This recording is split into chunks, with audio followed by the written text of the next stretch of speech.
nós falamos aí dos amidos.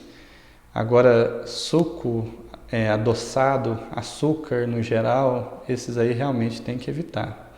Suco de caixinha, refrigerante, que é açúcar puro com água, esses aí, além de ser cheio de conservante, de acidulante, de corante, você tem que evitar ao máximo por conta disso. Eles são riquíssimos em glicose, além muito acima das necessidades diárias, e a longo prazo eles vão causar o quê?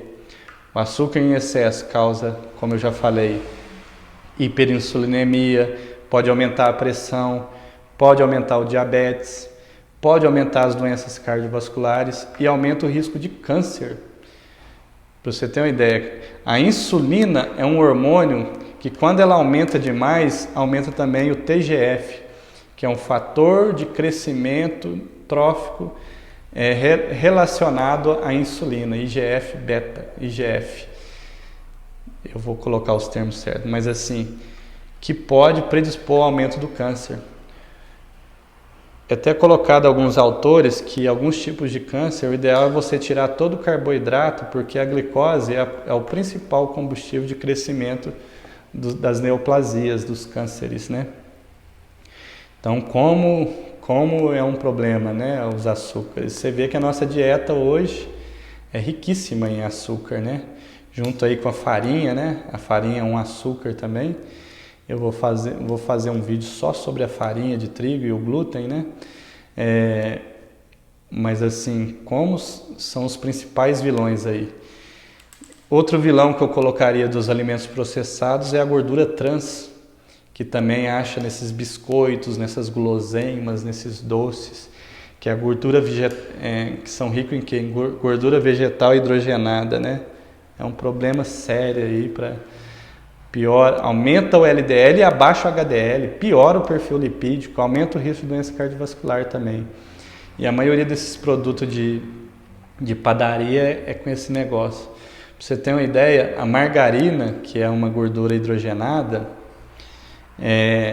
você não vê bicho crescendo nela. Formiga não posa, mosquito não posa nela, formiga não pega, nem fungo dá no negócio. Ela estraga, ela fica aquele ranço, uma coisa lá, mas não dá bicho. É incrível como não dá bicho na margarina, ou seja, é um péssimo óleo. Então, já que a gente está falando de gorduras, eu falei do azeite. O azeite deve ser uma base da nossa alimentação. Ele ajuda em prevenção cardiovascular, ele é rico em ômega 3, ele é rico em energia, tem que colocar na salada. Ele é um protetor cardiovascular de populações que fazem uso dele, né, principalmente a dieta do Mediterrâneo, que são frutos do mar, legumes, verduras, ovinho em pequenas quantidades, e o azeite, são populações longevas que vivem muitos anos aí com saúde boa e que não tem problema do coração. Então, azeite tem que ter, gente. Entre as gorduras, dê a preferência pelo azeite. Outra comida boa que é considerada um superalimento é o óleo de coco.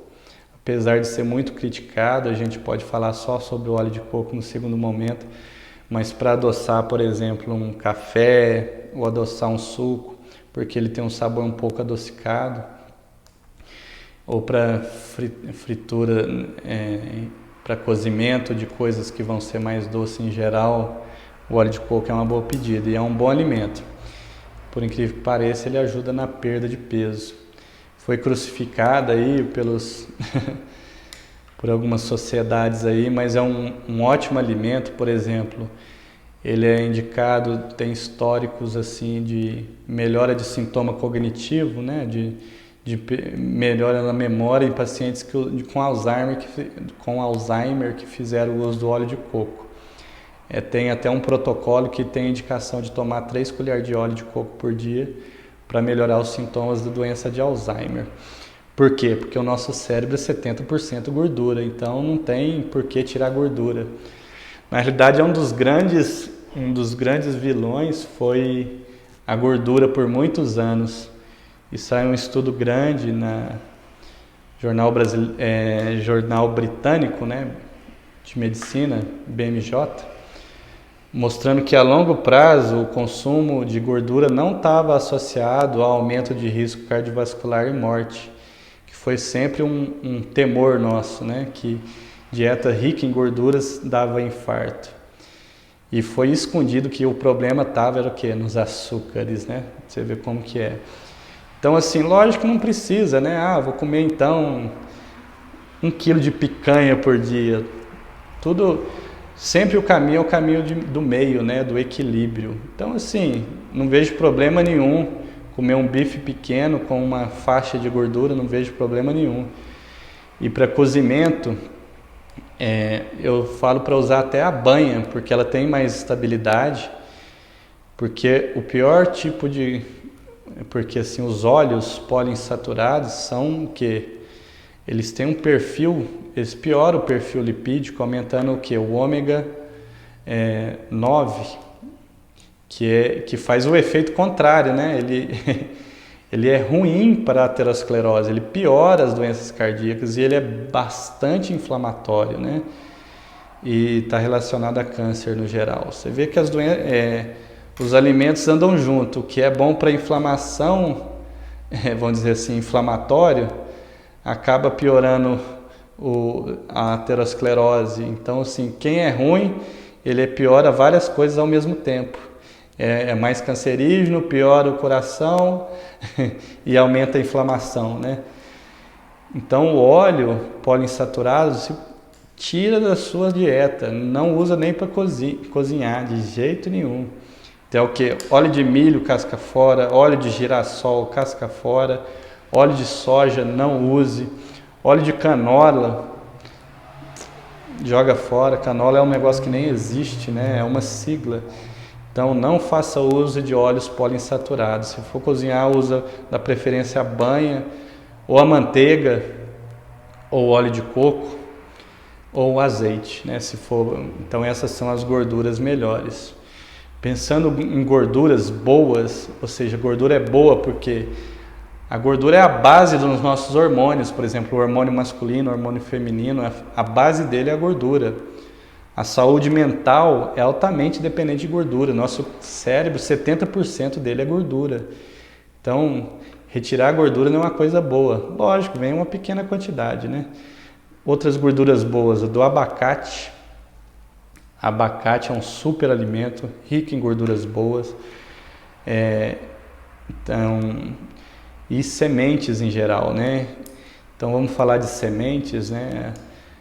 Colocamos aí a castanha do Pará, as nozes, as amêndoas, o pistache, o painço, o alpiste. Daí tem outros super alimentos que é muito falado, né? Que é a chia, não sei como é que fala, né? Cada um fala de um jeito. Por exemplo, a lentilha já é mais um feijão, né? Não é tanto uma semente. Mas, que mais? Por exemplo, a linhaça, o amaranto, são várias sementes boas, são ricas em fibras, em gorduras boas e tem muitos micronutrientes. Tem até como fazer pequenos aperitivos, por exemplo, coloca uma castanha de caju, uma castanha do Pará, uma noz, uma amêndoa e coloca na hora que vem aquela fome, você faz aqueles petiscos. Ajuda muito para, em vez de comer um biscoito, né, que é uma bomba de açúcar, de coisa ruim, come esses petiscos, ajuda muito. Ou tritura ele, joga na salada, também é muito bom, né? Vamos voltar só um pouquinho de superalimentos que eu falei do abacate. Por exemplo, coco é uma fruta ótima, rica em fibra, gordura boa. O coco. Entre os amidos, dê preferência, por exemplo, em pequenas quantidades, a batata doce. Superalimentos são as crucíferas, né? Que são ótimas, por exemplo, para a flora intestinal, ajudando na proliferação de bactérias boas, bifidobactérias, lactobacilos. Então a gente coloca o brócolis, a couve-flor. Por exemplo, folha verde em geral é bom ter, por exemplo, uma couve. Também é um super alimento, né? Espinafre, rúcula, acelga. Enfim, eu estou só pontuando, eu vou deixar uma lista na descrição de todos os alimentos que a gente deve comer e o que a gente deve evitar. Daí vai estar na descrição abaixo e vou deixar também na página do Café com o Doutor para vocês olharem. Então nós falamos das gorduras, carboidratos. Vamos falar agora um pouco das proteínas. Olha, em questão das proteínas, eu diria que o principal é fazer o uso de proteína animal, porque é o tipo de proteína que a gente absorve melhor, que tem maior biodisponibilidade. E elas também, por exemplo, uma carne vermelha ajuda, por exemplo, em questão de anemia, de prevenção de anemia. Então a carne é importante para nós e é a nossa principal fonte de proteína. Evita não comer carne. Lógico que se for uma preferência, é muito difícil, mas consegue uma boa base de proteína só em alimentos vegetais. Mas se possível, coma carne vermelha mesmo, churrasco, por conta do que eu te falei, né? Que é a proteína mais disponível. E a gordura dela retira o excesso, né, gente? Tudo é equilíbrio. Por exemplo, o leite. Qual que é o problema do leite? O leite é uma boa proteína? Sim, é uma boa proteína, ajuda na nossa estrutura. Por exemplo, o pessoal de academia gosta muito de usar o whey protein, né, que é tirado da caseína do leite. O problema é que essas proteínas são difíceis de digestão. Em algumas pessoas pode provocar um processo inflamatório intestinal. E em algumas pessoas esse processo inflamatório intestinal pode predispor à formação de alergias. Então, naquela pessoa que tem sinusite de repetição, rinite de repetição, asma brônquica de repetição, que é a bronquite, né? O ideal é tirar esse tipo de alimento. Ou quem tiver problema digestivo também, de diarreia crônica, não só por conta da intolerância à lactose, mas porque o leite é uma proteína de difícil digestão. Mas enfim, se você gosta de leite, né, de vaca ou de cabra, tem um pouquinho menos de lactose, mas tem como você tomar lactase em pílula. Toda vez que você toma o leite, toma lactase, né? Mas enfim, dos laticínios, dê preferência ao queijo e aos iogurtes, porque eles já são fermentados, então eles são um pouco mais biodisponíveis. Mas ele tem esse problema nesse tipo de pessoas, né? O leite, por exemplo, soja, eu não considero soja um bom alimento, né? Principalmente no homem, porque ela tem componentes que imitam o estrogênio feminino, tem fitoestrógenos. Então, para o homem, pode levar a um processo de feminilização e pode diminuir, por exemplo, a produção de testosterona no homem. Então, vai ficar aqueles homens mansinhos, fraquinhos, que não tem massa muscular e que não vai ter força para defender a família, né? O pessoal usa até o termo lá, é muito comum usar na Europa, que é os garotos de soja, né? Soy boys, que é aquele homem feminilizado, né? Então, principalmente para um homem, eu não indicaria. Não acho que é uma boa pedida para a mulher também. Tem outras fontes melhores de proteína. E na forma crua, ela é bem antinutricional, então tem que fazer uso das formas, vamos dizer assim, tradicionais que o pessoal do Oriente usa, que é miso, tofu, são alimentos de soja mais processado e fermentado. Mas eu não diria que é um bom alimento, não. E tem no mundo vegetal, o amendoim é rico em proteína, os feijões, a lentilha. Tem que tomar cuidado em quem tem diabetes também, quem tem muito problema de digestão, porque eles causam bastante gases. Mas enfim, né?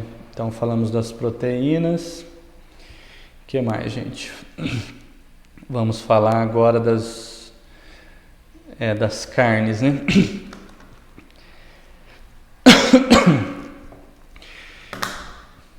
Então, as carnes em geral, eu falei, o ideal é você ter um pequeno produtor e que trata de um animal na fazenda. Porque acontece? Esses animais de frigorífico, criados de forma confinada são animais muito estressados e pode ter uma mudança no perfil de ômega 3 na carne deles. Em vez de produzir a ômega 3, eles começam a produzir muito ômega 9, que é inflamatório. Então, dê preferência ao animal criado solto, no pasto, com o mínimo possível de antibiótico. Por exemplo, em frigorífico é muito comum eles enriquecer a ração com antibiótico. Por exemplo, em frango de granja, isso é pior ainda. Eles colocam hormônio, por exemplo, para o frango crescer rápido, tudo por conta da questão financeira. Então, se possível, como a galinha caipira, frango caipira, boi criado na roça, comida que come mato. Então, se você tiver um pequeno produtor, compra direto dele, entendeu? É o boi verde, né? E aves em geral também, né? Codorna, peru, tenta animais livres, né? Por exemplo, ovo. Ovo também eu colocaria que é um super alimento, tem que ter na dieta. Ovo caipira, de animal criado solto.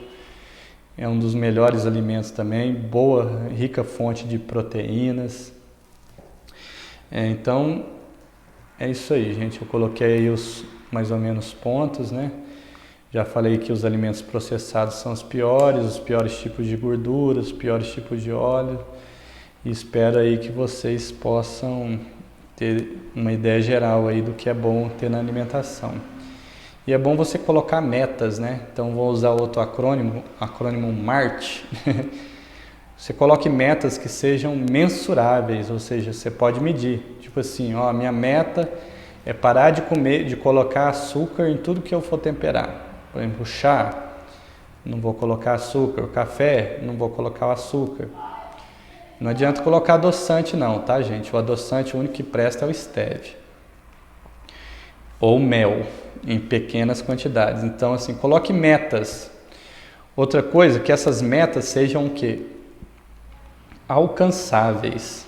Não põe um negócio absurdo de você cozinhar, tipo assim, em um mês eu vou ter que perder 10 quilos em um mês. Então, põe a meta que seja alcançável, né? Tipo assim, vou perder 1 quilo. E coloque também o quê? O T, é o tempo, né? Coloque tempo. E que seja relevante. O R do MART é relevante. E o T é tempo. E que seja específica. Tipo assim, eu vou parar de comer farinha branca a partir de um mês. Esse é o último mês que eu como farinha branca. Então você tem que ser específico. Por que é bom colocar metas? Quando você coloca meta, você coloca um alvo e você vai junto com a sua família seguir para poder alcançar esse alvo. Tá bom? Então acho que eu já falei muito, vamos ficando por aqui. É um tema que não se esgota e se precisar a gente comenta mais à frente, tá bom? Eu só dei uma ideia geral. A gente vai ficando por aqui. Se você tiver uma dúvida ou um comentário, coloca no comentário abaixo. Se você gostou, compartilha e deixa um joinha.